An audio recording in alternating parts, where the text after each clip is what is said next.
what makes you Nicolas Torre III? What makes you the guy who, as you said kanina, will make his mark long after you're gone?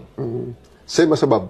Bottom line, Sir Ed, ganito eh. Bottom line, Sir Ed, we really don't need to reinvent the wheel. The PNP was created under one law, RA 6975, as amended by 8551, and lately by 9708. Okay. The mission has been the same. The mandate has been the same.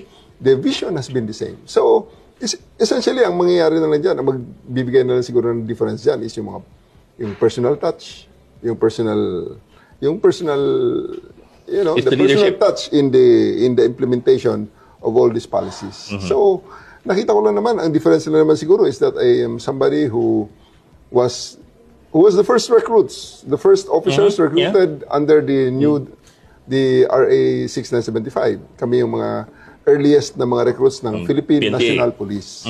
Philippine National Police. Because during the time is PCINT. Kami yung mga earliest recruits ng Philippine National Police. So, I would like to take this, I would like to believe that it is an advantage on my part because right at the get-go ng aking career, Philippine National Police na. Ang trabaho ay police, at ang mission ay police, at ang implementation ay police. So, kung meron mang mga vestiges ng other precedent organizations, as time went by,